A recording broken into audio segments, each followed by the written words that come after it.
देश में डॉक्टर को भगवान का दर्जा दिया जाता है। जब कोई अपनों को अस्पताल लेकर जाता है तो वो विश्वास और उम्मीद के साथ ले जाता है। उसे यकीन होता है कि वहां जिंदगी को नया मौका मिलेगा। लेकिन क्या हो जब यही विश्वास टूट जाए और अचानक ये पता चले कि वो जिस हॉस्पिटल में इलाज के लिए गए वो हॉस्पिटल फर्जी है, जिसका ऑन रिकॉर्ड कोई लेखा जोखा ही नहीं है। ये कहानी है कुशीनगर के एक निजी अस्पताल की, जहां के खड्डा नगर से मन को झकझोर देने वाली खबर सामने आई है, जब एक मां और उसके नवजात की जान चली गई। तस्वीर में दिख रहा ये वही हॉस्पिटल है जो बेरोक टोक लोगों की जिंदगी से खिलवाड़ कर रहा था। अवैध रूप से चल रहे इस हॉस्पिटल का मेडिकल विभाग में कोई लेखा जोखा नहीं है।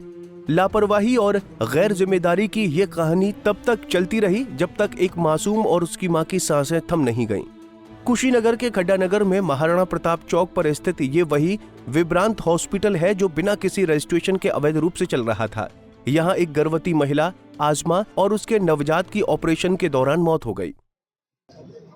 आज सुबह पता चला कि बच्चा का मौत विभ्रांत अस्पताल में हुई है। यहाँ पे तुरंत हमारी टीम खुद स्वयं आए थे यहाँ पर, और पहले तो अस्पताल के बारे में जिले पे पता किया कि इसका कोई रजिस्ट्रेशन है कि नहीं है, तो जिससे पता चला कि इसका रजिस्ट्रेशन अभी प्रक्रिया में नहीं है। अस्पताल संचालक द्वारा भी बताया गया है कि अभी प्रोसेस में है, तो इसका मतलब तो वो बिना रजिस्ट्रेशन के ही प्रैक्टिस कर रहा था।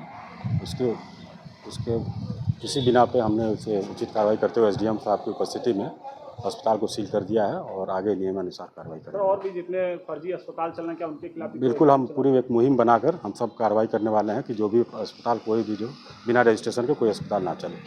क्या नाम है सर आपका? डॉक्टर पारसनाथ गुप्ता, प्रभारी चिकित्सा अधिकारी, CHC खड्डा। इस दुखद घटना ने पूरे इलाके को सदमे में डाल दिया। आरोप है कि डॉक्टर की लापरवाही और अवैध रूप से चल रहे इस अस्पताल ने इस त्रासदी को जन्म दिया।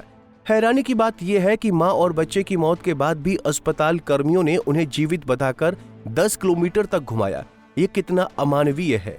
स्थानीय लोग हैरान हैं कि आखिर इतने समय तक फर्जी अस्पताल कैसे चलता रहा। क्या प्रशासन को इसकी भनक नहीं थी?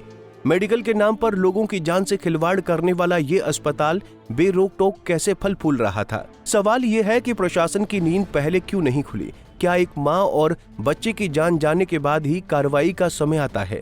घटना के बाद प्रशासन हरकत में आया। एसडीएम खड्डा और स्वास्थ्य केंद्र प्रभारी डॉक्टर PN गुप्ता की मौजूदगी में विभ्रांत हॉस्पिटल को सील कर दिया गया। फर्जी डॉक्टर को पुलिस ने हिरासत में ले लिया है। स्वास्थ्य विभाग अब कह रहा है कि हम अभियान चलाकर सभी अवैध अस्पतालों पर कार्रवाई करेंगे। लेकिन सवाल वही है, ये अभियान पहले क्यों नहीं चला? क्या प्रशासन को पहले कोई जानकारी नहीं थी? शहर में ये अस्पताल लंबे समय से चल रहा था। अगर प्रशासन पहले जांच करता तो शायद आजमा और उसका बच्चा आज जिंदा होते। ये कहानी सिर्फ एक परिवार की त्रासदी नहीं, बल्कि पूरे सिस्टम की नाकामी का सबूत है।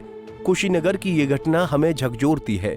ये सिर्फ एक अस्पताल की कहानी नहीं, बल्कि उन सभी जगहों की सच्चाई है जहां लापरवाही और गैर जिम्मेदारी जान ले रही है। प्रशासन को अब जागना होगा। तो ये वो विभ्रांत हॉस्पिटल है जो बिना रजिस्ट्रेशन के फर्जी तरीके से लगातार चलाया जा रहा था खड्डा के महाराणा प्रताप चौक पे, और अब कार्रवाई करते हुए स्वास्थ्य महकमे ने इस अस्पताल को सील कर दिया है। ताला लगा करके पूरी तरीके से इस हॉस्पिटल को सील कर दिया गया है।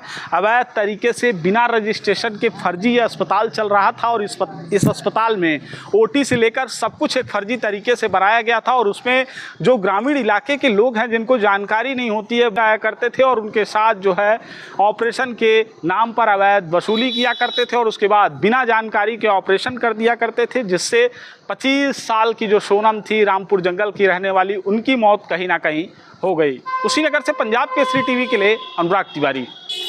हमसे जुड़े रहने के लिए हमारे YouTube चैनल को सब्सक्राइब करें और नई वीडियो की नोटिफिकेशन के लिए बेल आइकॉन को दबाएं।